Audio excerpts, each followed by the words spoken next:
अनुभवी एवं हाई qualified staff के साथ इफेक्टिव स्टडी एनवायरमेंट देने वाली इंस्टीट्यूट यानी IIN institute, 3rd floor, Gulshan tower, Jai Stambh square, Amravati. संपर्क 76 205 33 664। अब आपके सपनों की उड़ान को पंख लगाएगा IIN।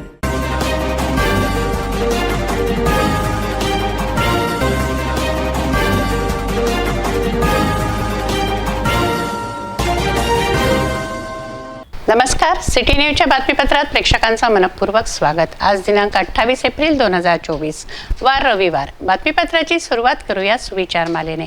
आयुष्याच्या वाटेवरचा प्रवास कधीच ठरवून करायचा नसतो, जशी वळणं येतील तसं वळावंच लागतं। आजचा सुविचार आपण बघितला, आता बघूया बातमीपत्रातील ठळक बातम्या।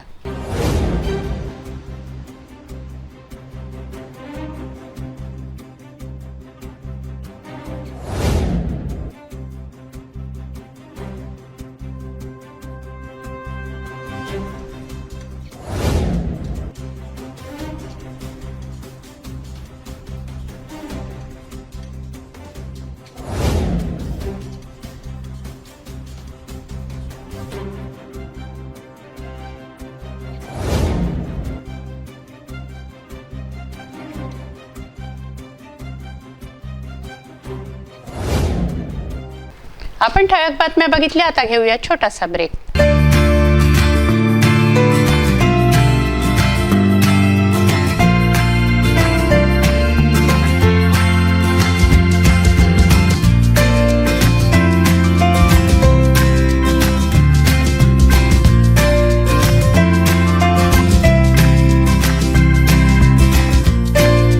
संपूर्ण लग्न बसता आराधना जवाहर रोड अमरावती। ब्रेक नंतर बघूया सविस्तर बातम्या। अमरावती जिल्ह्यात पोलिसांच्या सुरक्षिततेमुळे आणि मतदारांच्या सहकार्याने लोकसभा निवडणूक शांततेत पार पडली। मात्र निवडणुकीच्या दुसऱ्याच दिवशी मध्यरात्री नागपूर गेट पोलीस ठाण्याच्या हद्दीत हाणामारीत एका युवकाची चाकूने भोसकून हत्या करण्यात आली। भांडण सोडवायला गेलेल्या युवकाच्या छातीत चाकूने वार करण्यात आले। जिल्हा सामान्य रुग्णालयात या युवकाचा मृत्यू झाला। या प्रकरणात पोलिसांनी तिघांना ताब्यात घेतलंय। अमरावती शहर ग्रामीण भागात लोकसभा निवडणूक शांततेत संपन्न झाली। कुठेही मतदान प्रक्रियेला मोठे गालबोट लागले नाही। अशात निवडणूक शांततेत पार पडली असताना दुसऱ्या दिवशीच्या मध्यरात्री नागपुरी गेट पोलीस स्टेशन हद्दीत येत असलेल्या चारा बाजारात मध्यस्थी करणाऱ्यावर चाकूने गंभीर वार करून हत्या करण्यात आली। शिल्लक वादात मध्यरात्री 1 वाजताच्या दरम्यान ही घटना घडली। मिळालेल्या माहितीनुसार काशिफ खान युवकासोबत मोहम्मद शोएब याचा वाद निर्माण झाला। याच वेळी भांडण सोडायला गेलेला यास्मिन नगरात राहणारा 36 वर्षीय इम्रोज खान हमीद खान याच्यावर चायना चाकूने छातीत गंभीर वार करण्यात आला। गंभीर जखमीला नागरिकांनी जिल्हा सामान्य रुग्णालयात दाखल केले असता त्याचा उपचारादरम्यान सकाळी मृत्यू झाला।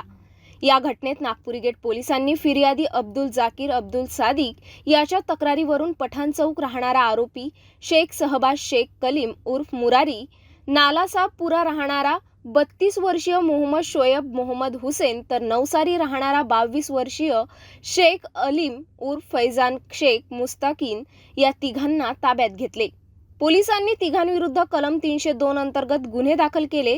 यातील आरोपी शेख शहबाज याचा काही महिन्याआधी घडलेल्या खोलापुरी गेट हद्दीत घडलेल्या हत्येत आरोपी म्हणून सहभागी होता।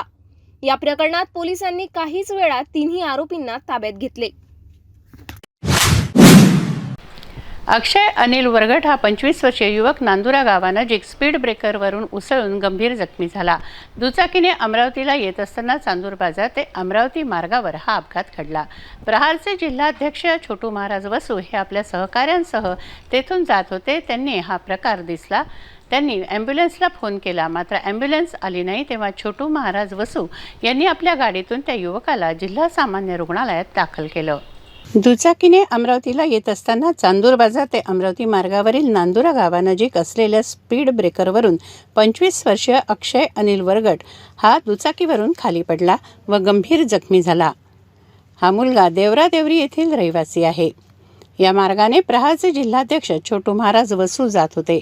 कामनापूर जावरा गावात 3 दिवसांपूर्वी वीज कोसळून मुलगा मृत्यू पावला. त्याच्या नातेवाईकांची भेट घेण्यासाठी प्रहारचे वसू महाराज आपल्या सहकाऱ्यांसह जात असताना त्यांना ही घटना दिसली. वसू महाराज यांनी प्रथम 108 ॲम्ब्युलन्सला कॉल केला. 1.5 तास ॲम्ब्युलन्स आलीच नाही. अखेर वसू महाराज यांनी जखमी अक्षयला आपल्या वाहनात घेऊन थेट जिल्हा सामान्य रुग्णालय गाठलं. चांदूर बाजार ते अमरावती रस्त्यावर सार्वजनिक बांधकाम विभागाने बांधलेल्या एकाही स्पीड ब्रेकरवर पांढरा रंग लावण्यात आला नसल्याने तो स्पीड ब्रेकर वेज न दिसल्याने हा अपघात घडला, असा संताप प्रहारचे पदाधिकारी वसू महाराज बंटी रामटेके यांनी व्यक्त केला. हा आहे की हा आपल्या सार्वजनिक बांधकाम विभागाचा अति दुर्लक्षपणा. कारण त्या नांदुराच्या पुलावर जे स्पीड ब्रेकर आहे, मोठं स्पीड ब्रेकर टाकलेलं आहे. दिवसातून कमीत कमी 1 ते 2 ॲक्सिडेंट त्याचे जे होतात. मागच्या महिन्यात 6 जण त्याच पुलावर त्यांना वारले त्या ॲक्सिडेंटमुळं. परंतु या BNC-वाल्याचा अतिशय दुर्लक्षितपणा आहे. त्या स्पीड ब्रेकरवर कुठं पट्टा नाही, कुठं बोर्ड लागलेलं नाही. वारंवार त्या गावकऱ्यांनी तक्रार देऊनसुद्धा, निवेदन देऊनसुद्धा हे BNC-वाले तुषार काळे अधीक्षक अभियंता आहे, यांचा दोष आहे खरं म्हणजे. जर त्या गाडी स्पीड ब्रेकरवर पट्टे असते तर त्या 2 व्हीलरवाल्याला ते दिसलं असतं, त्यानं ब्रेक मारला असता. आणि दुसरा विषय अतिशय महत्त्वाचा आहे, ह्या तालुक्यात किती 108 धावतात ह्या जिल्ह्यात, त्यापैकी एकही 108 1 तासापासून फोन करत आहे सर्व गावकरी. मी स्वतः तिथं हजर होतो, पण तो 108 आली नाही. आणि या 108मध्ये जो भ्रष्टाचार चालू आहे, जो भोंगळ कारभार चालू आहे, हे सुद्धा आपल्या माध्यमातून आपण त्याचंसुद्धा एक निरीक्षण करा. आणि मी उद्या 108 गाडीवर CHच्या कॅबिनमध्ये जाऊन काळा पट्टा मारणार आहोत आणि BNCच्या अधीक्षक अभियंत्याच्या खुर्चीवरही काळा पट्टा मारणार आहोत. कारण असे जर ॲक्सिडेंट होत राहिले आणि यांच्यामुळे जर लोकांना जीव गमवावे लागले तर हे बरोबर नाही. म्हणून यांना एक सबक म्हणून, जेणेकरून यांनी हे सुधारणा केली पाहिजे, म्हणून हे उद्याचं आंदोलन आम्ही ठरवलं आहे. आज निवेदन मी तेथे देणार आहे. ते ॲक्सिडंट झाल्यावर तत्काळ आम्ही सर्व मिळून गावकऱ्यांनी 108 ॲम्ब्युलन्सला फोन केले, पण 108 ॲम्ब्युलन्स तिथं पोहोचली नाही. म्हणजे पेशंटचा जर जीव गेला असता तर याचा जिम्मेदार काय CS आहे काय, अधिकारी आहे काय, 1 तासापासून पोहोचले नाही. याच्यावर आम्ही संबंधित CHच्या कॅबिनमध्ये उद्या धानल्या करणार आहोत. याचा आम्हाला अर्धा 108 आहे की नाही आहे आणि BNC आम्हाला न्याय पाहिजे, याच्यावर कडक कारवाई करणार. आणि BNCचे सर्व जे आहे हे अमरावती ते चांदूर बाजार रोडवर झालेले आहे, शिराळा मार्गे. तर तिथे कोणत्याही ब्रेकरवर व्हाईट पट्टा नसल्यामुळे ही घटना झालेली आहे. या घटनेमुळे असं उन्हाच्या टाईमला गाडी स्पीड ब्रेकर दिसत नाही पहिली गोष्ट तर. कारण की उन्हाच्या टाईमला लोक असे डोळे अर्धे बंद करते. त्याला स्पीड ब्रेकरवर व्हाईट पट्टे नसल्यामुळे ही घटना झालेली आहे. 1 तासापून 108वर कॉल करत आहे. आता शेवटी वसू महाराजच्या गाडीत आम्ही टाकून आणलेलं आहे त्या पेशंटला. गाडीच्या सीट वाईट असूनही आम्ही विचार न करता आमच्या वाईट गाडीत आणलेल्या आहेत त्याला. काय नाव आपलं? मी अक्षय गजानन मेहरे. कुठे जातो आपण कुठे जातो? आम्ही सध्या जावऱ्याला चाललो होतो नांदुरा मार्गे. तर ती घटना झाली, आमच्या डोळ्यासमोर झालेली आहे. स्पीड ब्रेकरवरून उडाली आहे गाडी ती. सोमवारी या हलगर्जीपणाबाबत CS डॉक्टर सौंदाळे यांच्या दालनात आंदोलन करणार, शिवाय सार्वजनिक बांधकाम विभागात आंदोलन करणार असल्याची प्रतिक्रिया यावेळी देण्यात आली. जिल्हाभरातील नागरिकांना उपचारासाठी सोय व्हावी यासाठी इरविन रुग्णालय आहे, मात्र त्यातील सोयींकडे दुर्लक्ष केलं जात आहे. इरविन रुग्णालयातील निवारा केंद्र शोभेची वस्तू बनलं आहे. रुग्ण व त्यांच्या नातेवाईकांसाठी हे निवारा केंद्र आहे, मात्र त्याला टाळं लागलं आहे. त्यामुळे जागा मिळेल तिथे रुग्णांचे नातेवाईक आसरा घेतात. जेवणाची देखील हीच परवड आहे. जिल्हा सामान्य रुग्णालयाच्या शवविच्छेदन गृहाच्या बाजूने अनेक वर्षांपूर्वी रुग्णांच्या नातेवाईकांकरता निवारा केंद्र होतं. या निवारा केंद्राला मात्र अनेक वर्षांपासून टाळं लागलं आहे. त्याची चावी CS डॉक्टर दिलीप सौंदाळे यांच्या केबिनमध्ये आहे. जिल्हाभरातील रुग्ण जिल्हा सामान्य रुग्णालयात उपचारासाठी येतात. त्यांच्या राहण्याच्या सोयीसाठी हे केंद्र आहे. कारण अनेकांचे नातेवाईक अमरावतीत नसतात. तसंच उपचाराला येणाऱ्यांची नातेवाईकांजवळ हॉटेल किंवा खोली करून राहण्यासाठी पैसा नसतो. त्यासाठी निवारा केंद्राची सोय आवश्यक आहे. परंतु ते बंद असल्याने जागा मिळेल तेथे रुग्णांचे नातेवाईक आराम करतात व जागा मिळेल तेथे जेवण करतात. ॲडिशनल CSचं कॅबिन रविवारी बंद असल्यामुळे वृद्ध महिलेने त्या कॅबिनसमोरच भोजन केलं, तर अनेकांनी वॉर्डाच्या बाजूच्या जागेत विश्राम केला. बेघरांचा आराम करण्याचं केंद्र जिल्हा सामान्य रुग्णालय बनल्याची अनेक वर्षांपासून ओरड आहे. ही चूक गरीब रुग्ण नातेवाईकांची की जिल्हा सामान्य रुग्णालय प्रशासनाची? इतर बेवारस नागरिक मोफत भोजन घेऊन जिल्हा सामान्य रुग्णालयाचा घरकुल म्हणून फायदा घेतात. सिक्युरिटी करणार तरी काय? रुग्णालयाचा निवारा केंद्र बंद असल्यामुळे रुग्णांच्या नातेवाईकांना जेवण करण्यास ते मनाई करत नाहीत. 27 एप्रिल रोजी पती पत्नी दोघेही बडनेरा बस डेपो येथून कुबला जटेश्वर जाण्याकरता बसमध्ये चढले असता कंडक्टरने फिर्यादीला सांगितलं की ही बस कुबला जटेश्वरला जात नाही. तेव्हा फिर्यादीसह पती दोघेही बसच्या खाली उतरत असताना त्यांच्या पर्समधील दागिन्यांची छोटी पर्स अज्ञात चोरट्याने लांबवली. यात 1,45,000 रुपयांचा ऐवज होता. या संदर्भात बडनेरा पोलीस ठाण्यात तक्रार दाखल करण्यात आली आहे. 27 एप्रिल रोजी पती पत्नी दोघेही बडनेरा बस डेपो येथे बसमधून खाली उतरत असताना महिलेच्या पर्समधील दागिन्यांची पर्स चोरीला गेली, ज्यामध्ये 5 ग्रॅमचे सोन्याचे झुमके, 3 ग्रॅमचे कानामधील चेन, 2.5 ग्रामची नथ, 3 ग्रामचे मंगळसूत्र, लॉकेट, 4 ग्रामचे गहुमणी व 6 ग्रॅमचे मणी असे एकूण 23.5 ग्रॅम सोन्याचे दागिने, ज्यांची अंदाजे किंमत 1,40,000 आणि 10 ग्रॅम चांदीच्या तोरड्या किंमत 5,000 असा एकूण 1,45,000 रुपयांचा ऐवज चोरीला गेला.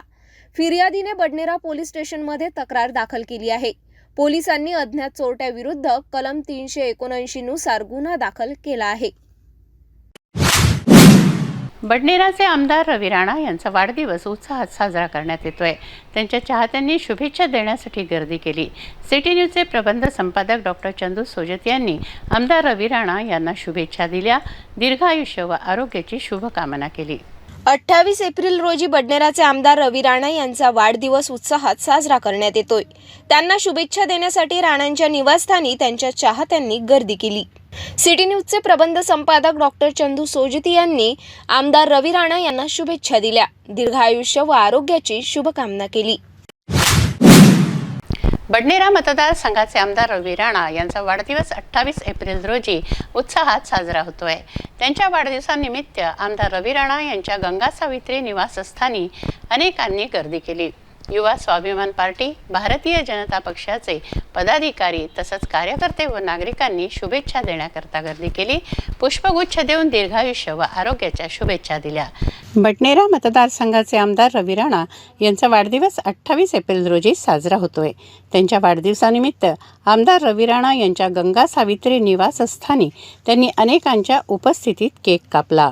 सुंदर पुष्पांचा हार घालून त्यांना शुभेच्छा देण्यात आल्या. युवा स्वाभिमान पार्टी, भारतीय जनता पार्टीचे पदाधिकारी तसंच कार्यकर्ते व नागरिकांनी शुभेच्छा देण्याकरता गर्दी केली. पुष्पगुच्छ देऊन दीर्घायुष्य व आरोग्याच्या शुभेच्छा प्रत्येकाने दिल्या. जिल्हा स्टेडियम अमरावती मॉर्निंग वॉक ग्रुपचे आमचे सर्व सदस्य यांच्यातर्फे मी अनिल पमनानी मोबाईल असोसिएशनचा अध्यक्ष पण आहे आणि भाजपाचा लहानसा एक कार्यकर्ता आहे. मी माझ्या ग्रुपतर्फे यांना हार्दिक जन्मदिवसाची हार्दिक शुभेच्छा देतो. धन्यवाद. आज आमचे हरपतमौला खिलाडी आणि गरिबांचे कैवारी, सगळ्यांच्या सुखादुःखात धावणारे, रात्रंदिवस लोकांच्या संपर्कात असणारे अशा आमच्या वाघाचा वाढदिवस आहे, रविभाऊ राणांचा. या वाढदिवसानिमित्त पूर्ण अमरावती जिल्हा व अमरावती शहर यांच्यातर्फे व शहर अध्यक्ष या नात्याने संजय गासपुरेतर्फे त्यांना वाढदिवसाच्या हार्दिक हार्दिक शुभेच्छा. जनसेवक महेश मूलचंदानी, आज बडनेरा मतदार संघ के तड़फदार दमदार विधायक रविभाऊ राणा इनका जन्मदिन है और ये जन्मदिन नहीं, आज बाकायदा गौर गरीबों की सेवा करने का भी दिन है.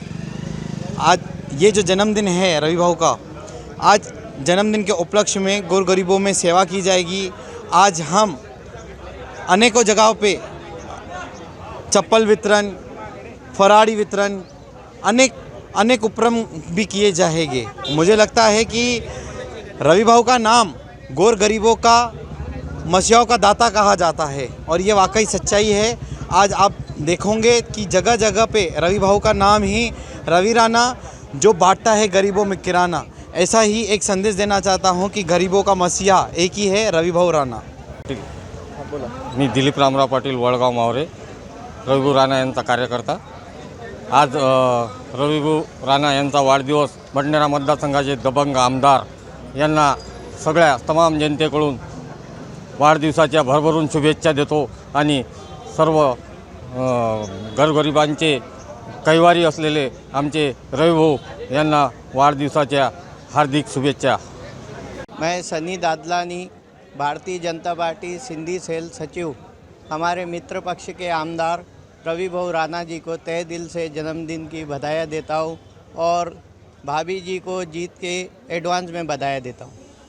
विजय येवले, रविभाऊ राणा यांना उदंड आयुष्य लाभो, वाढदिवसाच्या हार्दिक शुभेच्छा। तसंच भावीला यश मिळो इलेक्शनमध्ये। मी डॉक्टर अशोक उमप, साईनगर, अमरावती, माडी समाज बचत गट सत्यशोधक भवनतर्फे मी युवा स्वाभिमान पार्टीचे तळपदार, जनतेचे कैवारी आमदार रविभाऊ राणा यांना वाढदिवसाच्या अनेक शुभेच्छा व्यक्त करतो।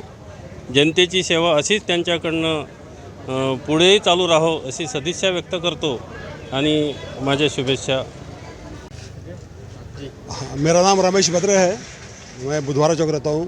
आज रवि भाई राणा जी का बर्थडे है, इसलिए हम जितने भी हमारे मॉर्निंग ग्रुप के जो दोस्त हैं उन सबको लेके यहाँ पे हमारे मित्र श्री विवेक जी का चुटके साहब इनके साथ में आए हैं और हम रवि जी राणा को दिल से उनके जन्मदिन के ऊपर शुभेच्छा देते हैं। बहुत बहुत बधाई। बहुत हां बरं। मी राजेंद्र तारेकर, माझं राजकमल चौकात तारेकर ज्वेलरीमधून शोरूम आहे आणि आमचा हा जिल्हा अमरावती जिल्हा अमरावती जिल्हा स्टेडियमवर आम्ही मॉर्निंग वॉकचा ग्रुप आहे आणि या ग्रुपचे आम्ही जवळजवळ 30 ते 35 सदस्य इथे रविभाऊ राणा माननीय आमदार रविभाऊ राणा यांच्या वाढदिवसाला शुभेच्छा देण्याकरता इथे आलेलो आहे। आमच्या मनपूर्वक त्यांना मनापासून हार्दिक शुभेच्छा। शहरामध्ये नाल्या सफाई स्वच्छता यांचा बोजवारा उडालाय। भरलेल्या नाल्यांनी आरोग्यावर प्रश्नचिन्ह लागलंय। शहर स्वच्छतेची यंत्रणा नसल्याने अखेर रहिवाशांनीच हातात झाडू खराटे घेतलेत। मच्छीसाद परिसरात राहणाऱ्या नागरिकांनी स्वतःच नाल्यांची साफसफाई केली। मच्छीसाद येथील नागरिकांनी आपल्या हाताने तुंबलेल्या नाल्या मोकळ्या केल्या, स्वच्छ केल्या। एकीकडे स्वच्छ अमरावतीचा नारा लावला जातो तर दुसरीकडे कचरा घेण्यासाठी घंटागाडी येत नाही। सगळ्या शहरभरातच ही परिस्थिती आहे। मच्छीसाद येथील नागरिकांनी नाल्या सफाई व कचरा उचलण्यासाठी फोन लावले, मात्र काडीचा उपयोग झाला नाही। तेव्हा घरातील कचरा टाकावा तरी कुठे असा प्रश्न नागरिकांसमोर आहे। प्रभाग क्रमांक 14 येथील नागरिकांनी आपली व्यथा सिटी न्यूज समोर मांडली आहे। टॅक्स वाढवण्यात तर अमरावती महानगरपालिकेनं तत्परता दाखवली, मात्र मूलभूत सुविधा महापालिका देत नाही असा नागरिकांचा आरोप आहे। घरांमध्ये बादल्याच्या बादल्या भरून कचरा जमा झाला, तो नेण्यासाठी घंटागाडी आली नाही, तेव्हा नागरिकांनी जमा केलेला घरातील कचरा नालीत टाकला, रिचवला। भेटूया एका छोट्याशा विश्रांतीनंतर। किचन गृहिणी से जुड़ा एक अटूट हिस्सा, जहां उसे मिले हर एक चीज अपनी सही जगह पर। इसलिए Amba stainless steel kitchen trolley आपको लगने वाली साइज अनुसार, आपके किचन के अनुसार, बिल्कुल आपकी इच्छा अनुसार उच्चतम क्वालिटी के किचन ट्रॉलीज मैन्युफैक्चरिंग से सीधे आप तक, यानी 100% वाजिब दाम, ना देखभाल की जरूरत, ना जंग लगने की परेशानी, आसानी से वॉश करने हेतु उत्कृष्ट कैरियर सिस्टम, साथ ही स्टेनलेस स्टील जीना रेलिंग, डेकोरेटिव ग्रिल एवं गेट भी हम बना कर देते हैं। Amba stainless steel kitchen trolley, Dastur Nagar Chowk के पास, MIDC रोड, अमरावती, महाराष्ट्र। विश्रांतीनंतर पुन्हा आपलं स्वागत। सध्या सुरू असलेल्या IPL क्रिकेट सट्टा बेटिंगचा मुद्दा सर्वत्र गाजतोय। अनेक ठिकाणी क्रिकेट सट्टा बुकी सक्रिय आहेत। मुंबई सायबर पोलिसांनी 27 एप्रिलला बेटिंग ॲप घोटाळ्यात अभिनेता साहिल खान याला ताब्यात घेतलंय। साहिलचा अटकपूर्व जामीन न्यायालयाने फेटाळून लावला। त्याला SITने जगदलपूर येथून अटक केली। बेटिंगचा मुद्दा आमदार बच्चू कडू यांनी लोकसभेत उपस्थित केला होता। त्यात दिनेश सेठिया याच्या नावाचा सुद्धा आवर्जून उल्लेख केला होता। शहरात जुगार, वर्लीसह क्रिकेट सट्टा बुकिंगचा विषय भरसभेत गाजला होता। आता यावर शहर पोलीस खरंच लक्ष देणार का, याकडे नागरिकांचं लक्ष लागलंय। देशभरात IPL मॅचेसला क्रिकेट प्रेमींची मोठी पसंती असते. गेल्या अनेक दिवसांपासून IPL क्रिकेट सुरू असून याच मॅच दरम्यान देशभरात क्रिकेट बुकी सक्रिय झाले आहे. मुंबई पोलिसांच्या सायबर सेलच्या विशेष तपास पथकाने शनिवारी 27 एप्रिलला छत्तीसगडमधील कुख्यात महादेव बेटिंग ॲप घोटाळ्यात अभिनेता साहिल खानला अटक केली. यापूर्वी अटकेच्या भीतीने साहिल खानने मुंबई उच्च न्यायालयात अटकपूर्वी जामिनासाठी याचिका दाखल केली होती. मात्र ही याचिका फेटाळण्यात आली. SRTने साहिलला जगदलपूर येथून अटक केली आहे. साहिल लोटस बुक 24/7 नावाच्या बेटिंग ॲप वेबसाईटमध्ये भागीदार असल्याचे सांगितले जात आहे. हा महादेव बेटिंग ॲप नेटवर्कचा भाग आहे. साहिल खानवर लायन बुक ॲपची जाहिरात केल्याचा आरोप आहे. लायन बुकची जाहिरात केल्यानंतर भागीदार म्हणून लोटस बुक 24/7 ॲप देखील लॉन्च केले. बेटिंग ॲपचा प्रचार करण्यासाठी साहिल खानने त्याच्या सर्कलचा चांगला वापर केला. तो भव्य पार्ट्यांचे आयोजन करायचा आणि सेलिब्रिटींना आमंत्रित करायचे. महादेव बेटिंग ॲपमध्ये सुमारे 15,000 कोटी रुपयांचा घोटाळा आहे. यात छत्तीसगडच्या आधीच्या काँग्रेस सरकारचे नावही आले. या प्रकरणी साहिल खानसह 32 जणांविरुद्ध तपास सुरू आहे. या तपासात आरोपींची बँक खाती, मोबाईल फोन, लॅपटॉप आणि सर्व तांत्रिक उपकरणे तपासणे समाविष्ट आहे. मुंबईच्या माटुंगा पोलिसांनी भारतीय दंड संहिता, जुगार कायदा, IT कायद्याच्या विविध कलमांन्वये गुन्हा दाखल केला आहे. पोलिसांनी IPCच्या कलम 420, 465, 467, 468, 471, 120B अंतर्गत नोंदवलेल्या FIRमध्ये अभिनेता साहिल खान आणि डाबर कंपनीचे गौरव बर्मन आणि मोहित बर्मन आणि इतरांची नावे समाविष्ट केली आहेत. असा IPL क्रिकेट सट्टा बुकी प्रकरणात मोठे रॅकेट उघडकीस आले. तर दुसरीकडे नजर टाकली असता अमरावती शहरात सुद्धा अनेक बुकी सक्रिय झाले आहे. नुकतीच संपलेल्या लोकसभा निवडणुकीत प्रहारचे उमेदवार दिनेश बुब यांच्या प्रचारार्थ नेहरू मैदानावर आमदार बच्चू कडू यांनी शहरात सुरू असलेल्या जुगारावरील सह क्रिकेट बुकींचे नाव भाषणात समोर आणली. क्रिकेट बुकी दिनेश सेठिया याचे नाव सुद्धा हजारो नागरिकांच्या समोर स्पष्ट करून अमरावती शहरात सुरू असलेल्या अवैध जुगारावर सर्वांचे लक्ष केंद्रित केले होते. बच्चू कडू यांनी शहर पोलिसांच्या कार्यक्षमतेवर प्रश्न सुद्धा निर्माण केला होता. या जिल्ह्यामध्ये जर आम्ही पाहिलं तो क्रिकेटरचा तो काय म्हणतो त्याला, सट्टेबाज,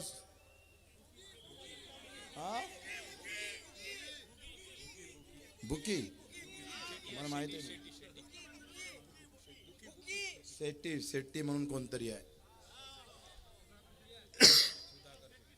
सुधाकर शेट्टी अलग आणि दिनेश शेटिया. माहित आहे किती व्यापाऱ्याच्या मुलांना आत्महत्या केल्या असेल? एका व्यापाऱ्याच्या मुलांच्या हातून 25-25, 30-30 लाख सट्ट्यात गेले. हा अमरावती जिल्ह्यातल्या अतिशय श्रीमंत लोकांसाठी असणारी मोठी अडचण होत आहे, लक्षात घ्या. हा सट्टा अमरावतीतून चालतो. आता एकीकडे मुंबई सायबर पोलीस याच क्रिकेट बुकी म्हणून सक्रिय असलेल्या अभिनेत्यांच्या हातात बेड्या घालतात, तर दुसरीकडे अमरावती शहरात सुरू असलेल्या क्रिकेट बुकी विरुद्ध पोलीस छडा लावून धडक कारवाई करणारा हा शहरात सुरू असलेल्या मोठ्या वरली जुगारावर धाडी टाकून प्रहारचे आमदार बच्चू कडू यांच्या आव्हानाला उत्तर देणार का, हे आता पुढे बघावं लागणार आहे. मतदानाची टक्केवारी वाढवण्यासाठी प्रशासनाने आटापिटा केला, तो काही अंशी सफलही झाला आहे. 25 वर्षातील अमरावती जिल्ह्यात मतदानाची सर्वात जास्त टक्केवारी यंदा होती. मात्र काही चुका टाळता आल्या असत्या तर ही टक्केवारी आणखी वाढली असती असं म्हणायला हरकत नाही. काही चुकांमुळे शेकडो मतदार मतदानापासून वंचित राहिलेत. गेल्या 25 वर्षातील अमरावती जिल्ह्यात मतदानाची सर्वात जास्त टक्केवारी वाढविण्यात प्रशासनाला यश आलं आहे. तरी काही चुका टाळता आल्या असत्या तर ही टक्केवारी आणखी वाढली असती. अनेक शहरं, गाव, खेड्यातील मतदारांचे यादीत नावच नाही. काही मतदान केंद्रावर बोगस मतदान झाल्याची माहिती, तर मृतक मतदारांच्या नावाचा मतदार यादीत समावेश होता. मतदार मतदान करण्यास गेला, त्याच्या नावाने दुसऱ्याने मतदान केल्याचा आरोपही अनेक ठिकाणी झाला. लाल परी शासनाच्या सेवेत होती. त्यामुळे परगावी जाणाऱ्या नागरिकांना बसच मिळाली नाही व त्यांचं मतदान हुकलं असा प्रकारही उघड झालाय. बडनेरा येथे अनेक नागरिकांनी संताप व्यक्त केला होता. गैरमतदानही झालं, यामध्ये प्रशासनाची चूक नाही, परंतु बोगस मतदानाचाही प्रकार उघडकीस आला. भाजी बाजार येथील भिवापूरकर विद्यालय मतदान केंद्रावर युवक हर्ष गुप्ता मतदान करण्यासाठी गेले तर त्यांच्या नावावर पूर्वीच मतदान झालेलं.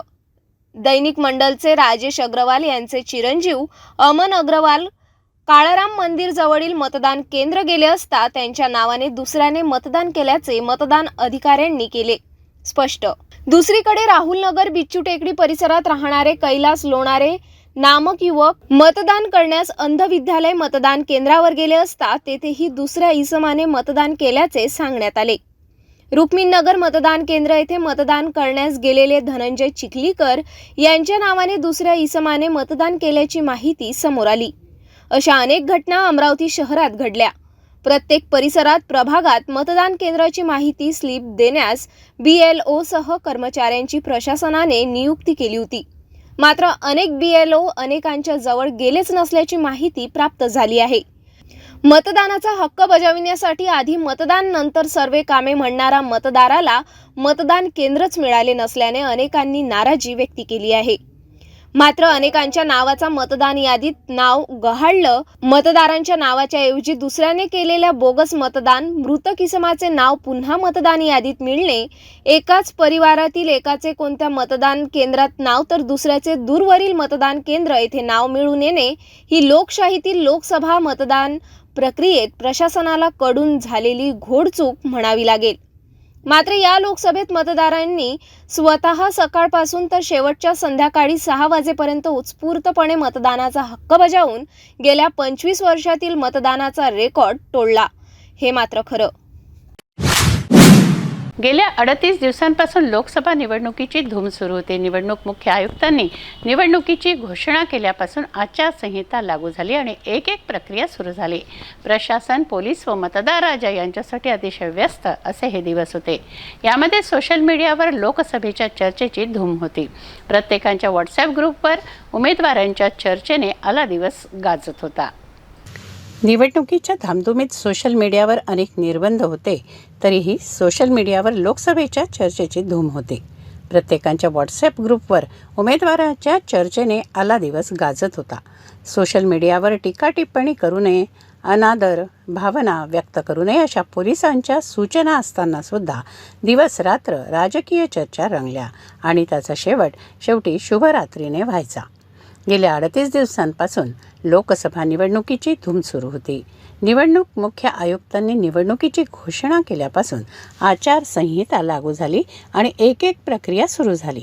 प्रशासन, पोलीस व मतदार राजा यांच्यासाठी अतिशय व्यस्त असे हे दिवस होते. महायुतीच्या उमेदवार नवनीत राणा या निवडणूक रिंगणात होत्या, तर महाविकास आघाडीचे उमेदवार बळवंत वानखडे, प्रहारचे दिनेश बुब उमेदवार म्हणून रिंगणात होते. तसंच रिपब्लिकन सेनेचे आनंदराज आंबेडकर देखील निवडणूक रिंगणात होते. नवनीत राणा यांचं बोधचिन्ह कमळ, बळवंत वानखडेंचं चिन्ह पंजा तर दिनेश बुब यांचं निवडणूक चिन्ह शिट्टी होतं. रिपब्लिकन सेनेचे आनंदराज आंबेडकर यांचं बोधचिन्ह सिलेंडर होतं. कमल की पंजा की शिट्टी की सिलेंडर, कोणाचा जोर जास्त आहे याची चर्चासुद्धा सोशल मीडियावर रंगली. त्यानंतर या लढतीतील उमेदवारांच्या प्रचारासाठी स्टार प्रचारक आले तेव्हा त्यांच्या भाषणांनी या चर्चेला चांगलीच रंगत आणली. या टीकाटिप्पणीने आणि चर्चांनी सोशल मीडिया गाजला. प्रत्येक उमेदवाराचे कार्यकर्ते आपापल्या उमेदवारांच्या विजयावर ठाम राहिले आहेत. पंतप्रधान नरेंद्र मोदी, खासदार राहुल गांधींसह अनेक राजकीय नेत्यांवर चर्चा रंगली. आता 26 एप्रिलला लोकसभा मतदान संपल्यावर पक्ष उमेदवारांच्या मतांची बेरीज करण्यात ग्रुप व्यस्त झाले आहेत. अनेक एक्झिट पोल फोल ठरले असताना सुद्धा अनेक बहाद्दर विजयाची गोळाबेरीज करत आहेत. जातीय मतांची बेरीज करून अनेकांनी सोशल मीडियावर पक्ष उमेदवाराला विजयी देखील घोषित केलाय. राजकीय चर्चेत हजारो राजकीय पदाधिकाऱ्यांची मोबाईल चॅटिंगमध्ये रात्र गेली आहे. लोकांच्या एक्झिट पोलवर नाही तर येणाऱ्या 4 जूनला मतमोजणीतून निकाल स्पष्ट होणार आहे. मतमोजणीतून खरा निकाल समोर येणार आहे.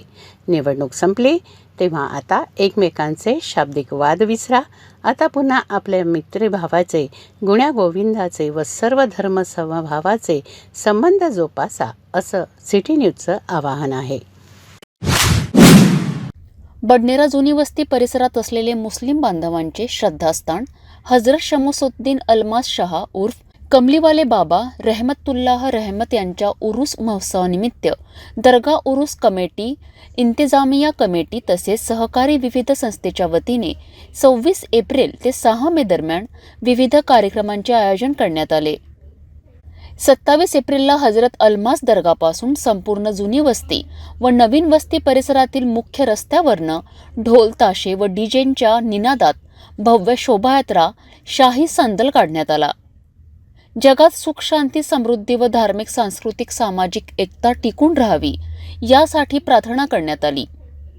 नवी वस्ती परिसरातील डॉक्टर बाबासाहेब आंबेडकर पुनराकृती पुतळा समितीचे अध्यक्ष मनोज गजबिये यांच्या उपस्थितीत सामाजिक कार्यकर्ते लईक भाई व दुर्गा उत्सव समितीचे प्रमुख अतिथीकडून डॉक्टर बाबासाहेब आंबेडकर यांच्या पुतळ्याला पुष्पहार अर्पण करून अभिवादन करण्यात आले.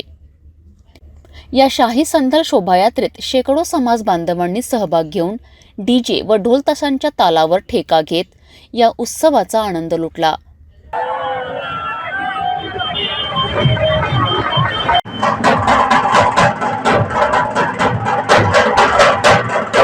सामाजिक समता, बंधुता व एकता कायम राहावी यासाठी सर्व धर्म समभाव हा उद्देश समोर ठेवून उत्सव साजरा केला जातो. प्रसिद्ध कव्वाल नसीम जानी व अफसार चिस्ती यांच्या कव्वालीचा मुकाबला तसेच मुशायरा, कवी संमेलन असे विविध कार्यक्रम आयोजित करण्यात आले आहेत. 7 मे रोजी लंगर कार्यक्रमानंतर उरूस कार्यक्रमाचा समारोप करण्यात येणार आहे. तरी मोठ्या संख्येने या उरूस महोत्सवाचा आनंद नागरिकांनी घ्यावा असे आवाहन आयोजकांकडून करण्यात आले आहे. भातकुली तालुक्यातील वाठोडा शुक्लेश्वर येथे वादळी वाऱ्यासह पाऊस व चक्रीवादळाने अनेक घरांवरची टीनपत्रे उडाली तर शेतकऱ्यांच्या शेती पिकाचं नुकसान झालं. रस्त्यावरील झाडंही कोसळले. विद्युत पुरवठा काही काळ खंडित झाला होता. हा तडाखा माकडांनाही बसला. पूर्णा नदी लगत असलेल्या पिंपळाचं झाड वादळानं कोसळलं. यावर बसलेल्या माकडांचा यामध्ये मृत्यू झाला आहे. 7 माकडांचा मृत्यू तर 2 माकडं गंभीर जखमी झाल्याची धक्कादायक घटना 25 एप्रिल रोजी रात्री 8 वाजताच्या सुमाराला घडली आहे.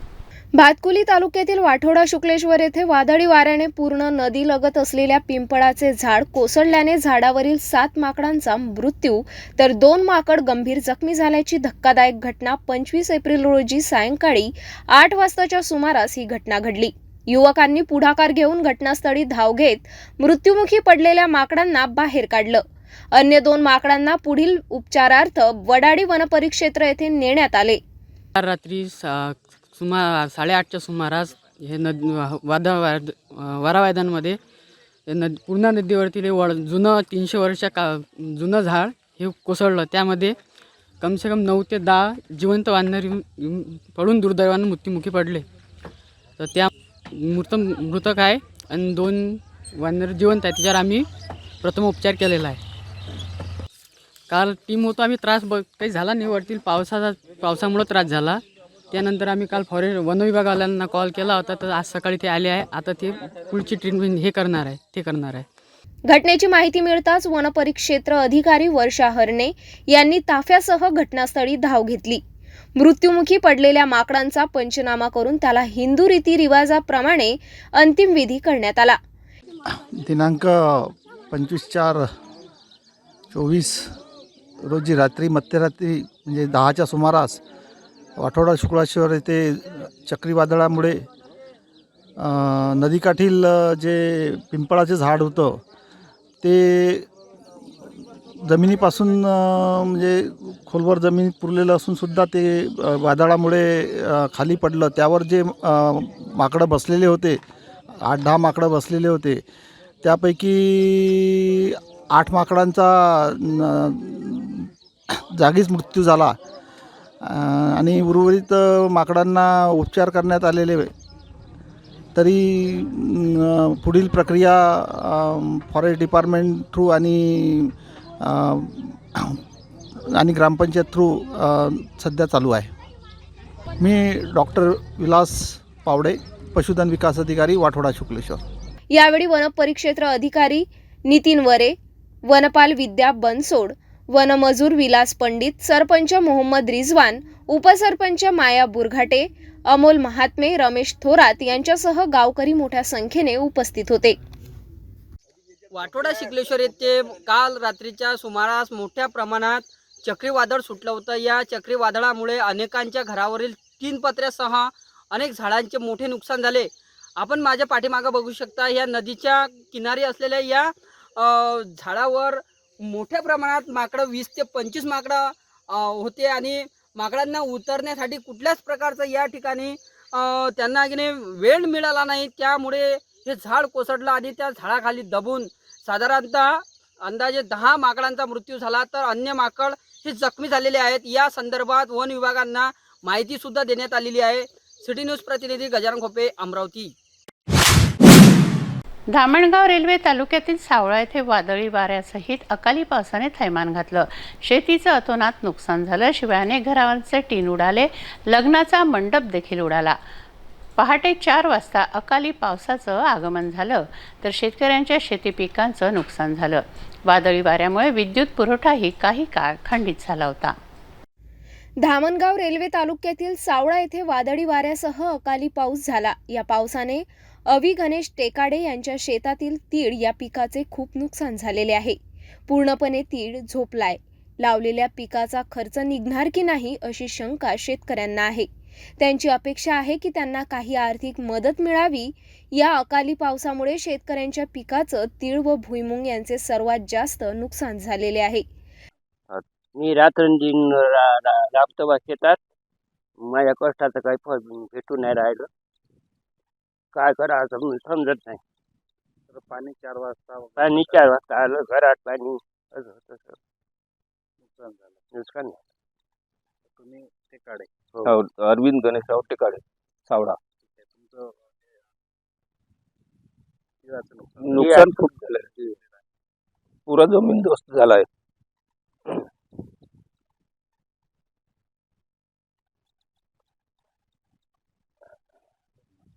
किती एकर होता? 2.5 एकर तीळ आणि 2.5 एकर भुईमुग. कितीचं नुकसान झालं? 70-80 हजार रुपयाचं नुकसान झालं. काय अपेक्षा काय? सरकारकडून हीच अपेक्षा आहे की काही ना काही नुकसान भरपाई मिळावी. चक्रीवादळाने अनेक घरावरचे टीन व लग्नाचे मंडप उडाले. पहाटे 4 वाजता अकाली पावसाचे आगमन झाले, तर शेतकऱ्यांच्या शेती पिकाचे नुकसान झाले व विद्युत पुरवठा काही काळ खंडित झाला. IPL मॅचेसवर सर्वत्र मोठ्या प्रमाणात सट्टा लागत असल्याचे वृत्त झळकत आहेत. बुकिंगमार्फत सट्टा लावला जातोय. यवतमाळच्या बुकिंगना 50 लेआउटमधून रंगेहात अटक करण्यात आली आहे. मात्र अमरावती शहरात अद्यापही बुकिंगवर कारवाई झाल्याचं दिसून येत नाही आहे. अमरावती शहर पोलीस शांत का आहेत असा प्रश्न निर्माण झाला आहे. गेल्या वर्षी या सीझनमध्ये शहर पोलिसांनी क्रिकेट बुकिंगचा पर्दाफाश केला होता. यवतमाळमध्ये बेटिंग अड्ड्यावर छापा टाकून 3 बुकिंगना अटक केली आहे, तर 35 लाखांचा मुद्देमाल जप्त करण्यात आला आहे. तेव्हा अमरावती पोलीस शांत का? सोनेगाव पोलीस ठाण्याच्या हद्दीतील 50 लेआउट येथील पर्न अपार्टमेंटमधील फ्लॅट क्रमांक 301 मध्ये सट्टेबाजीचा अड्डा असल्याची माहिती पोलिसांना मिळाली. पोलिसांनी हरिओम उमेश बत्रा, रवी नंदकिशोर बोरले आणि ऐफास शेख कादिर यांना ताब्यात घेतलाय. रॉयल चॅलेंजर बंगळूर व सनरायझर्स हैदराबाद यांच्या दरम्यान सुरू असलेल्या सामन्यावर लगवाडी खायवादी करत होते. त्यांच्या ताब्यातून LCD TV, recorder, laptop, 23 mobile phone, 2 car, 1 दुचाकी असा 35,61,000चा मुद्देमाल जप्त करण्यात आलाय. तिन्ही आरोपींविरोधात सोनेगाव पोलीस ठाण्यात गुन्हा दाखल करण्यात आलाय. यवतमाळमध्ये क्रिकेट बुकिंगवर कारवाई झाली, मात्र अमरावती शहरात पोलीस शांत का असा प्रश्न निर्माण झालाय. याआधी गेल्या सीझनमध्ये शहर पोलिसांनी क्रिकेट बुकिंगचा पर्दाफाश केला होता. अमरावती शहर पोलिसांनी क्रिकेट बुकिंगचे तार गोव्यात जुळत असल्याने थेट गोवा गाठून येथून बुकिंगना ताब्यात घेतलं. आता सुरू असलेल्या IPL क्रिकेट दरम्यान क्रिकेट बुकी सक्रिय नसेल का, याच्या शोधात पोलीस का लागले नाही हा प्रश्न आहे. जाता जाता पुन्हा एकदा आजच्या ठळक बातम्या.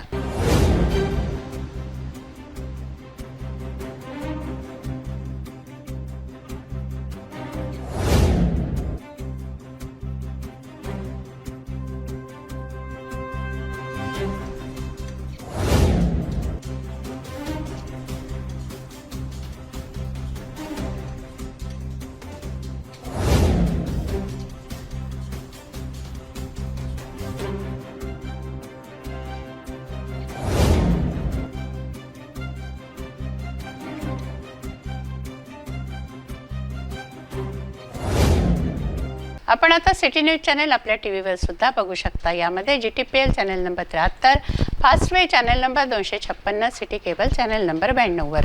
जर आपल्या टीव्हीवर सिटी न्यूज चॅनल दिसत नसेल तर आपण आपल्या केबल ऑपरेटरशी संपर्क करावा. आपण सिटी न्यूज केबलच्या व्यतिरिक्त यूट्यूब, फेसबुक, इंस्टाग्राम आणि ट्विटरवर सुद्धा बघू शकता. याकरता सोशल मीडिया अकाउंट सबस्क्राईब करा, फॉलो करा, लाईक करा. यूट्यूब अकाउंट सबस्क्राईब करण्याकरता सबस्क्राईब बटनला क्लिक करा आणि बेल आयकॉन दाबायला विसरू नका, कारण सर्वात आधी समाचार आपल्यापर्यंत पोहोचणार आहे. तसंच सिटी न्यूजचं फेसबुक पेज लाईक करा, इंस्टाग्राम आणि ट्विटर हँडल फॉलो करा. आपण व्हॉट्सॲपवर सुद्धा सूचना देऊन न्यूज प्राप्त करू शकता. व्हॉट्सॲप नंबर स्क्रीनवर येतो आहे. हे बातमीपत्र एवढ्यावरच थांबवूया. पुन्हा भेटूया नवीन घडामोडींसह. नमस्कार.